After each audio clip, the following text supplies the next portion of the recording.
this is a small detail, but this is what they've got right. In here, the grip bar, the distance from the thumb here, the base of the thumb, to where the grip bar is correct for a boxing glove. And that is a very good piece of attention to detail. That needs to be this distance. Previously, there have been things called coach spar gloves, and they still exist. And what happens is on the inside here, there's a dot. But the problem is that this causes the wrist to lever backwards like this, and the grip bar is usually moved up a little bit like that, so that you're gripping it like this, not like this. Now that's where these things are cleverer, and they do the job incredibly well. We are testing the BPG pad glove from the Netherlands. What do we think? Is it good? Should you be buying them?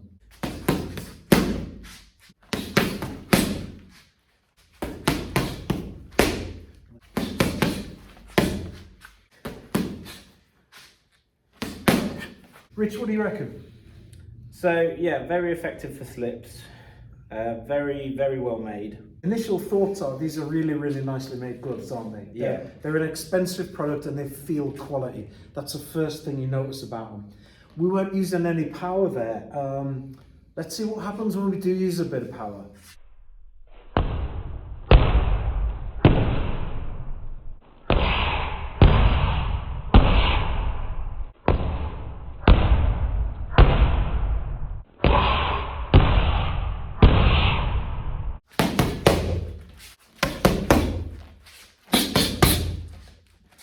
I can feel that here. I can feel that tense there, because instead of my hand being relaxed like this, it's in this position. So I can feel a bit of tension there because I'm wrapping my hand around the grip bar, which is just in here. And that grip bar is really well placed, but my hand feels like it's in the wrong position. Let's have a look at that and compare that to pads.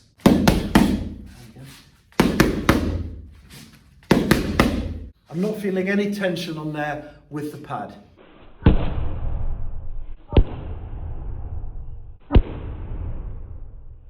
Let's have a look at these. So it is a sparring glove. It behaves as a sparring glove, with the exception of you've got an extra part here, which is used for catching the punch. So like a pad, if you like. So this is the pad, this is the glove. What are they like to punch with? Very comfortable, very good. And this is a small detail, but this is what they've got right.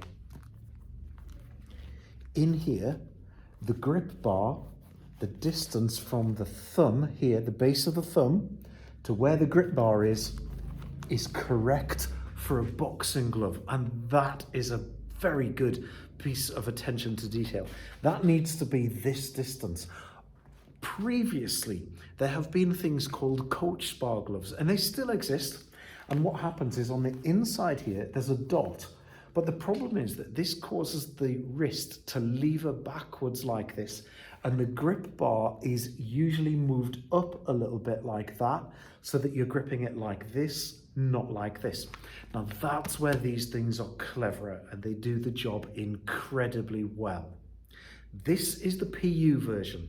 In fact, I would say it's not just PU. This looks like Rexine and feels like Rexine to me, which is PU with reinforcing strands in it to make it stronger. So it's tough. It's very tough.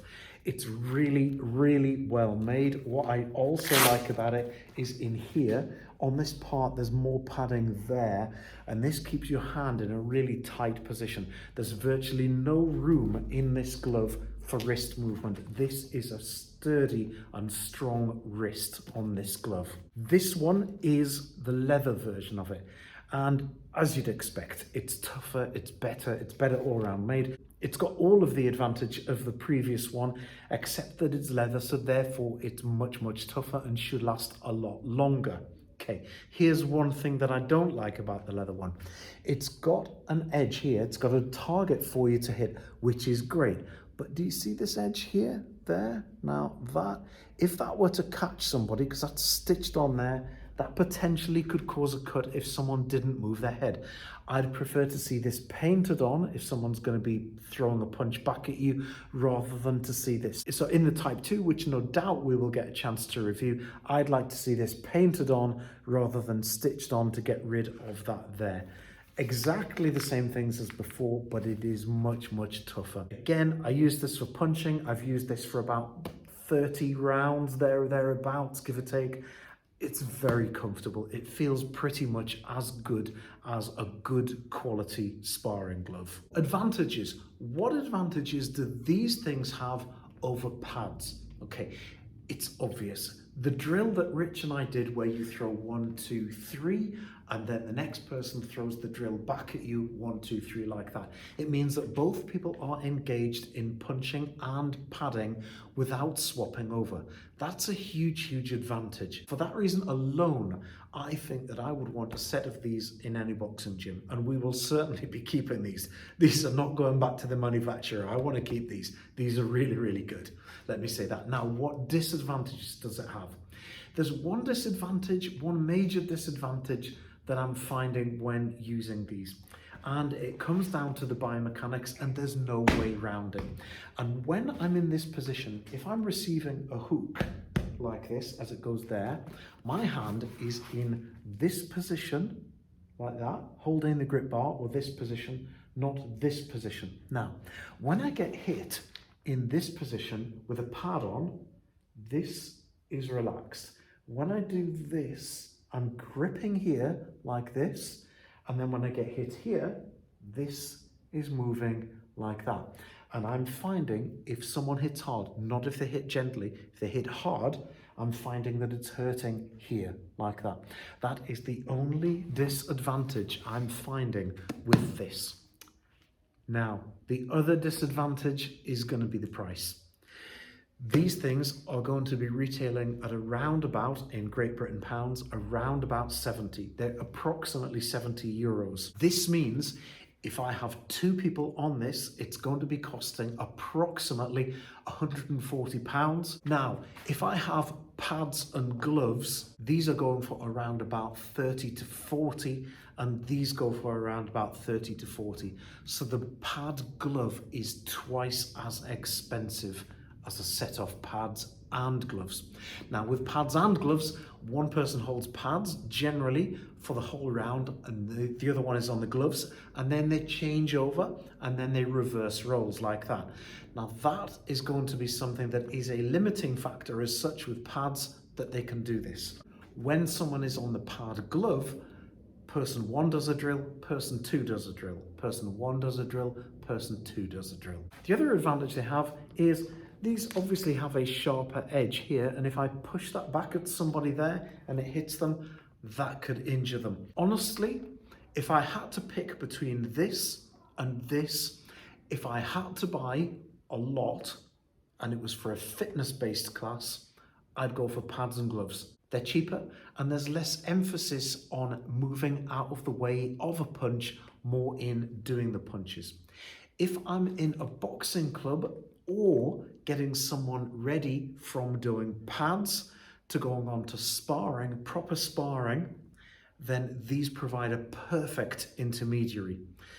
Only thing is, they're twice as much money. So I can see people buying less of these than they will of these.